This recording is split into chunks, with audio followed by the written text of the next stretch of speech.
बिस्मिल्लाहिर्रहमानिर्रहीम। लाखों करोड़ों दुरूदो सलाम मोहम्मद मुस्तफ़ा सल्लल्लाहु अलैहि वसल्लम और आले मोहम्मद पर। मैं हूं उमर दराज गोंदल। नवाज शरीफ मरी से रवाना हुए हैं। अदालत अभी पहुंचे नहीं है, लेकिन निगरान हुकूमतें जिस मकसद के लिए लाई गई हैं, इलेक्शन के लिए वो नहीं लाए गए, वो किसी और काम के लिए लाए गए हैं। उन्होंने वो काम करना शुरू कर दिया है। यानी इमरान खान कहता है कि मेरे केसेस मेरिट के ऊपर अदालतों में सुने जाएं, केसेस नहीं सुने जाते। लेकिन दूसरी जानिब जहां तक नवाज शरीफ की बात है, तो निगरान हुकूमतें भी नवाज शरीफ की सजाएं माफ कर रही हैं। क्यों सजाएं माफ कर रही हैं? क्या उनके पास ये इख्तियार है? क्या आइन उनको इख्तियार देता है? और अगर माफ कर रही हैं तो किस बुनियाद के ऊपर कर रही हैं? ये बातें मानी नहीं रखती, क्योंकि पाकिस्तान के अंदर जो निगरान हुकूमतों को लाने वाले हैं वही नवाज शरीफ को भी वापस लाने वाले हैं। वही नवाज शरीफ के साथ एक बार फिर अवाम से पहले आप टीवी स्क्रीनों के ऊपर आप हर जगह सुनेंगे, जी फैसला हो गया, नवाज शरीफ वजीर आजम बनेंगे। किसने फैसला किया है? क्या इलेक्शंस हो गए हैं? नहीं जी, इलेक्शंस भी नहीं हुए। क्या लोगों में नवाज शरीफ मकबूल है? नहीं जी, लोगों में मकबूल नहीं है। उसके बावजूद ही नवाज शरीफ को वजीर आजम बनाया जाएगा। तो अब जनाब अगली खबर सुन लीजिए। अल अजीजिया रेफरेंस, आप जानते हैं कि नवाज शरीफ के खिलाफ मुख्तलिफ रेफरेंसेज हैं। उसमें एक एवन फील्ड वाला है जिसमें नवाज शरीफ की सजा मुअत्तल हो चुकी है ऑलरेडी। उसके बाद अल अजीजिया रेफरेंस है, और अल अजीजिया रेफरेंस के अंदर आज ही जो दरखास्त है वो वहां पे लगी हुई है। और लेकिन उस सारे मामले को छोड़ देते हैं कि अल अजीजिया के अंदर या बाकी मामलात के अंदर क्या है।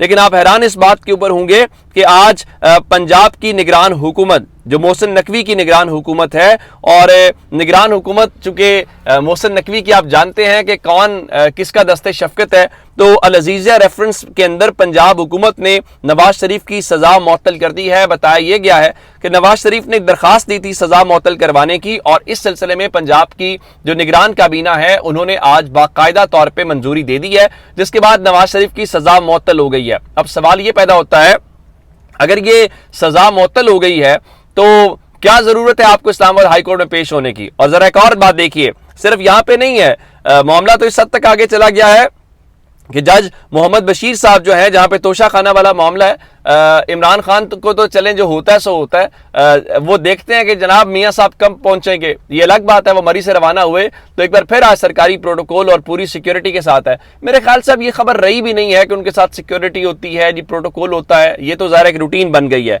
तो उनको 1 से 1:30 बजे के दरमियान पेश होने का वक्त दिया गया। उनका जी आप पहले बाकी के रूटीन केसेस सुन लें, हमें वक्त दिया जाए। नवाज शरीफ के जो वकला हैं उनकी जानिब से इस्तदा की गई। देखिए, अगर नवाज शरीफ के वकला ने कह दिया, जो उन्होंने कह दिया वही कानून है, वही आइन है, वही लॉ ऑफ द लैंड है राइट नो, उसके अलावा ऐसा कोई चीज चल नहीं सकती।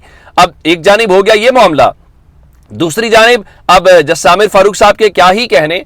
जस्टिस आमिर फारूक साहब की अदालत जो है वो आज केस सुनेगी इनका इमरान खान के बजाय नवाज शरीफ का।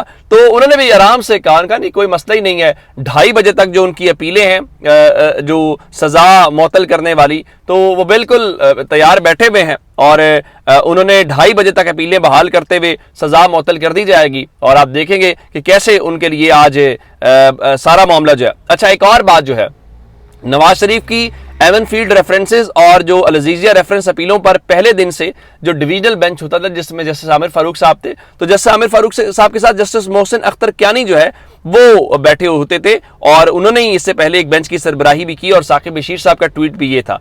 तो अब वो बेंच में शामिल थे, अब वो हाई कोर्ट में मौजूद हैं, लेकिन उनको स्पेशल बेंच का हिस्सा जो है वो नहीं बनाया गया। अब उसकी क्या वजूहात हैं या क्यों उनको बेंच का हिस्सा नहीं बनाया गया, इस हवाले से ज़ाहिर है वो कहेंगे जी जज साहब का इख्तियार है। बताया गया कि जब से वो टेरियान वाइट वाले मामले के अंदर वो इख्तलाफ कर बैठे हैं, तो तब से लेके अब तक जो है वो मोहसिन अख्तर क्यानी साहब के तो फिलहाल उनसे अलग कर दिया गया। बाकी जस्टिस आमिर फारूक साहब की अदालत है, वो जो चाहें वो जैसे चाहें कर सकते हैं, वो अपनी कोर्ट के मुताबिक अपनी मर्जी को चला भी सकते हैं। तो आज नवाज शरीफ की अपीलें भी बहाल हो जाएंगी, नवाज शरीफ की सजा भी मुअत्तल हो जाएगी, और सजा मुअत्तली अब तो वैसे ही पंजाब हुकूमत ने कर दी है, तो अदालत ये जहमत क्यों कर रही है, ये भी अपनी जगह के ऊपर है। तो ये इस जो सिस्टम का लाडला है, इस पाकिस्तान की अदालतों का लाडला है, پاکستان کے نظام کا ڈر ہے. میں تو صرف اس بات سے ڈرتا ہوں کہ نواز شریف جو ہے وہ کہیں پورے نظام کی اٹھک بیٹھک نہ کروائیں, وہ پورے نظام کو یوں نہ کہیں چلو بیٹھ جاؤ, چلو اٹھ جاؤ. یہ بڑا ہوگا, یہ ان کی مہربانی ہے کہ کم از کم وہ اتنی گریس کا مظاہرہ کر رہے ہیں کہ وہ اتنا موقع جو دیتے ہیں, اور وہ موقع ان کی بہرحال اپنی جگہ کے اوپر ایک مہربانی والی ہے. اور مسلم لیگ نون کے کارکنوں کا کیا ہی کہنا, وہ چاہیں تو ہم سے فون کھینچ لیتے ہیں, ہمارے ساتھ تو جو کرتے ہیں سو کرتے ہیں. آج انہوں نے مسلم لیگ نون کے ورکرز نے اسلام آباد ہائی کورٹ کے اوپر کے باہر جو ہے وہ وہاں پہ صحافیوں کے اوپر بھی تشدد کیا ہے. معلوم نہیں ہے اس کا کیا مقصد ہے. یہ الگ بات ہے کہ اگر وہاں پہ عمران خان آتے تھے تو دفعہ 144 نافذ کر دی جاتی تھی, آنسو گیس کے وہ کیے جاتے تھے. آج اسلام آباد پولیس نے نہ دفعہ 144 لگائی ہے, نہ کوئی گرفتاری ہے, نہ کوئی خاردار تارے اس طرح سے لگا کے لوگوں کو, تو آج مکمل آسانی ہے. ہاں یہ الگ بات ہے کہ عمران خان کی پیشی ہوتی تھی تو جلسہ گاہ بن جاتا تھا. اس بار نواز شریف کی پیشی ہے تو لوگ نہیں آئے, جلسہ گاہ نہیں بنی, تو میرا خیال ہے اس کا کیس بھی عمران خان کے اوپر بنا دینا چاہیے. شاید اسی بنیاد کے اوپر وہ جو غصہ ہے ان کو آیا ہوا ہے اور وہ غصہ نکالنے کی کوشش کریں. اچھا دوسری جانب ایک تو یہ نواز شریف والے معاملات تو اپنی جگہ پہ چلتے رہیں گے. نواز شریف کے معاملات تو سیدھے سادے ہیں, سیدھے سادے ہیں کہ آپ دیکھیے, آپ کو عدالت کی جانب دیکھنے کی بھی ضرورت نہیں ہے, آپ کو بینچ کی جانب دیکھنے کی بھی ضرورت نہیں ہے. آپ کو پتہ ہے فیصلہ کیا ہونا ہے, اور وہ فیصلہ اس لیے نہیں کہ قانون کے اوپر ہونا ہے, فیصلہ میرٹ کے اوپر ہونا ہے. چونکہ نواز شریف بڑے لاڈلے ہیں, اور نواز شریف وہ سہیل وڑائچ کے بقول جیل بھیجنے کے لیے پاکستان نہیں لائے گئے, ان کو پاکستان بلایا گیا وزیر اعظم بنانے کے لیے. اس لیے نہیں کہ پاکستان کے جو عام لوگ ہیں, جو ووٹرز ہیں, یا نواز شریف پاکستان کی تاریخ کے مقبول لیڈر ہیں. نواز شریف مقبولیت کے قریب اس وقت نہیں ہے, لیکن پاکستان کے اندر جو فیصلہ ساز ہیں نواز شریف, ان کی چوائس ہیں لوگوں کی ہوں یا نہ ہوں. اچھا عمران خان سے متعلق ایک بات کر لیتے ہیں. 9 مئی سے متعلق عمران خان کی 6 درخواستوں کی جو ضمانت ہے, درخواستیں بحال ہونے سے حوالے سے آج ان کو حاضری سے استثناء کی درخواست منظور کر لی. 31 اکتوبر کو دلائل طلب کیے گئے. حاضری سے استثناء کی درخواست کیا ہے, ان کو کوئی اڈیالہ جیل سے نکال کے اسلام آباد لانے کا سوچے بھی تو صحیح, تو پھر آپ دیکھتے ہیں کیسے. مثال کے طور کے اوپر میں نے آپ کو بتایا تھا کہ آج عمران خان کے اوپر توہین الیکشن کمیشن کے اوپر فرد جرم عائد ہونے کا معاملہ تھا, جس میں اسد عمر بھی ہیں اور فواد چودھری بھی ہیں. اسد عمر اور فواد چودھری تو آج توہین الیکشن کمیشن کیس کے اندر پیش ہوئے. اب آج کتنے مذاق کی بات ہے کہ الیکشن کمیشن جو ہے وہ ایک آئینی ادارہ ہے, اور بڑے گھر والوں نے آج اس آئینی ادارے کے سربراہ سکندر سلطان راجہ کو بھی صاف انکار کیا ہے. اور آج الیکشن کمیشن بھی عمران خان کا رستہ دیکھتا رہ گیا, لیکن جنہوں نے لانا تھا, جو فیصلہ ساز ہیں, وہ عمران خان کو نہیں لے کے آئے. اور عمران خان کو فرد جرم عائد ہونے کا معاملہ جو ہے, تو عمران خان کو آج پروڈکشن آرڈر جاری ہونے کے باوجود الیکشن کمیشن آف پاکستان کے اندر پیش نہیں کیا جا سکا.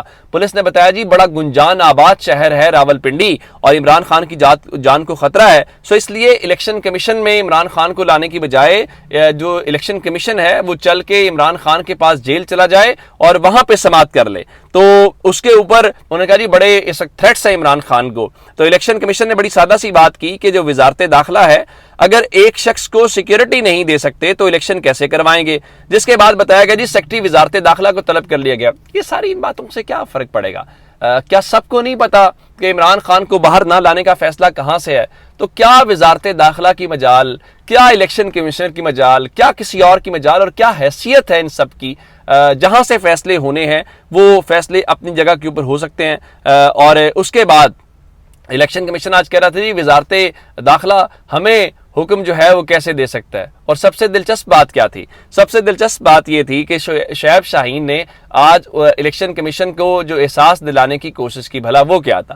ان کا جی دیکھیے آج کی توہین تو آپ کی آج ہوئی ہے, آپ کے بلانے کے اوپر بھی عمران خان کو نہیں لایا گیا. ان کا سارے ادارے مل کے تحریک انصاف کو ختم کرنے کے اوپر لگے ہوئے ہیں, لیکن ظاہر ہے کہ الیکشن کمیشن چاہے تو اس کی وہ کہاں سے توہین محسوس کرے گا. وہ عمران خان کے معاملے میں توہین محسوس کرنا چاہتا ہے تو اس نے محسوس کر لی, آج اس کے ساتھ جو ہے وہ محسوس نہیں کرنا چاہتا. جتنا بھی احساس دلائیں گے وہ نہیں کریں گے. اپنا بہت سا خیال رکھیے گا. خدا حافظ.